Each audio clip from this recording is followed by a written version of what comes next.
Hey everyone, DFA here, welcome back to the channel, and today we are taking a look at the hood which has been added to the shipyard rotation for February 25, and I think it's costing something like 5 titanium and 20 copper.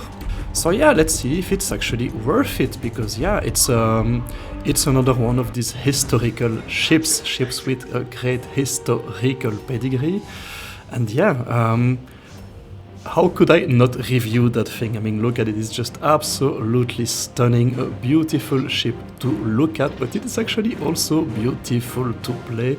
Well, let's take a look at its stats first to understand what we are dealing with.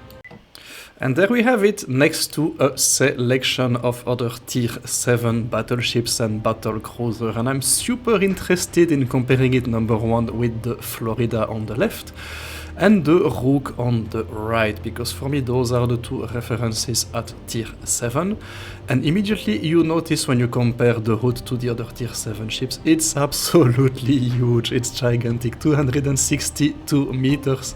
Take that Gneisenau 230 meters, you get 215, and Florida 222. It's just as big as the Rook, but it does come with significantly more hit points than the Rook, 47,000, a lot more than the Florida, to be honest. Unfortunately, the rest of the survivability stats are not great. The Citadel protection, yeah, if you know what happened to that ship, you can guess that it's really not good. And yeah, but given the huge amount of hit points, that thing, it's actually pretty survivable. Yeah, 3 minutes 4, that's not that far from the Gneisenau actually, so that's actually really nice. In terms of maneuverability and speed, it's also really good news. It's pretty quick. Much faster than the Florida, a little bit smaller than the Rook, but much more maneuverable. So really, it's in the top hand of maneuverable tier 7 battleships, really nice as well. And when we talk about the guns, so that thing has 8 38 centimeter guns. So yeah, so that's not 9 like the Rook, but it gets a great range, 13.2 kilometers, accuracy pretty good as well, 66%, comparable with Florida and the Rook. You get precise aiming to help you land those super accurate salvos at time, and that's all in all giving you a pretty decent DPM, 13,000.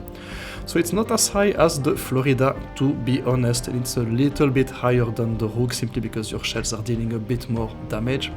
But yeah, it's still pretty good for a tier 7 ship. And then practically when you look at the secondaries, yeah, you're not getting much. There's no real incentive to be playing that thing up close and personal, to be honest. No auto secondaries as well.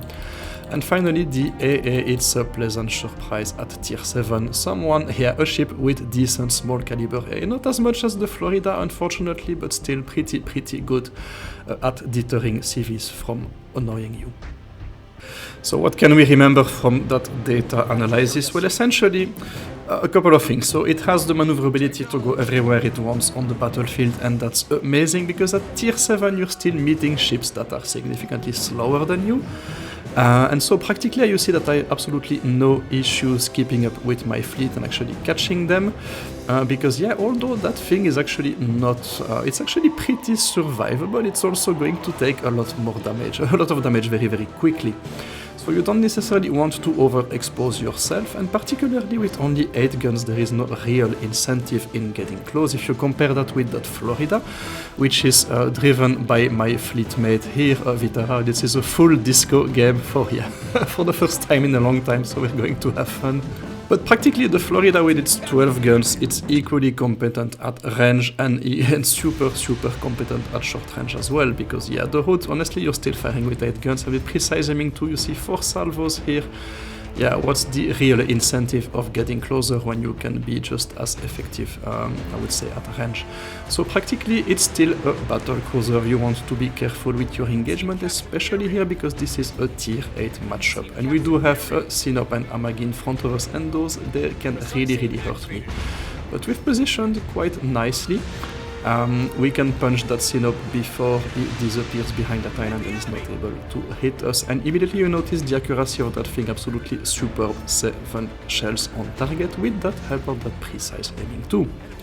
Now that Amagi is going to show us a nice broadside, and I'm hoping that it is going to pick the other Amagi as its victim and not me. So you see me turning towards him and you see that the maneuverability of that thing is absolutely superb. Absolutely no problem dodging shells with the hood, and while I was saying that, we still managed to put 7 shells on target to that Amagi, and we're certainly going to be finishing him now. So there you go. And that is one of the most dangerous ships on the enemy team taken out of the game, but we still have the West Virginia in front, and that thing is going to get to take forever to actually disappear behind that island, so I can put 1 salvo into it. Unfortunately, it manages to do the same. But yeah, it doesn't really do as much damage as we had hoped to. So I noticed that the DD, the Kajero, was actually close to sea, and I decided to run away because I can smell the torpedoes coming from a mile away. But yeah, our Vladivostok decides to he decides to enter the island there, which, to be fair, you can enter it pretty much from every direction except for this one, and you just saw another benefit of the rule. So we just took a pretty nasty salvo from that Kajero there, which is, yeah, it's still a pretty nasty torpedo boat at tier 8, and we're a tier 7 battleship. With the insane amount of hit points that we have, you know, we almost did not feel it. We almost never felt it, to be honest. And now using our great maneuverability, yeah, there you go, Citadel Crisis on that poor guy, but using our great maneuverability, we can get into a chasing position from that Sinop, who decides to turn away, which means it's absolutely not in a position to be hurting us with its guns while he's rotating, and so we can quietly punish him while we are chasing him. Not a chance that he's going to escape us, because yeah, that thing, it's one of the fastest ships at the tier.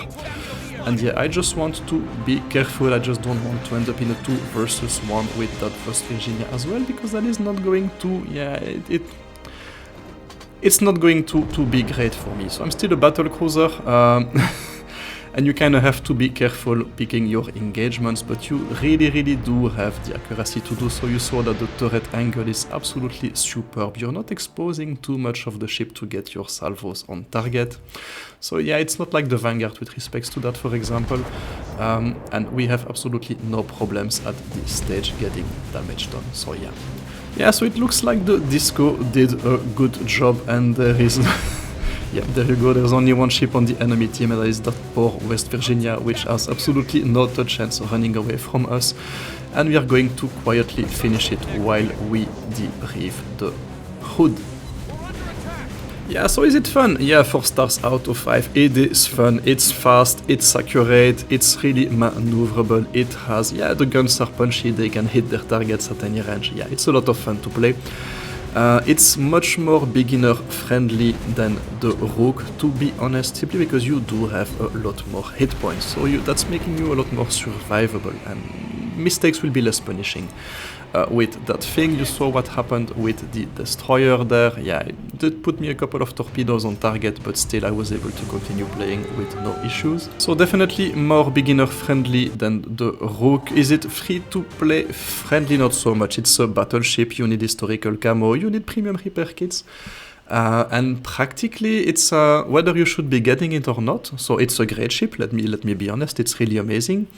The Florida is also in the Blitz pass at the moment, and I still think that the Florida is a tiny bit better. I think that the Rook, which is the free-to-play one, the Tech 3 one, it's also really good as well, maybe a little bit less beginner-friendly, but an overall amazing ship, so there you go. Rook, a solid 4 stars out, sorry, Hood, a solid 4 stars out of 5, a very interesting ship. Whether you have the resources to take it or you prefer to get the Florida and pay for it in the Blitz pass, that's entirely your choice. In any case, you're certainly not making the wrong choice, because this is a fantastic ship and I've really enjoyed it. So there you go. Stay safe, take care, that was DFA, taking out. Bye bye!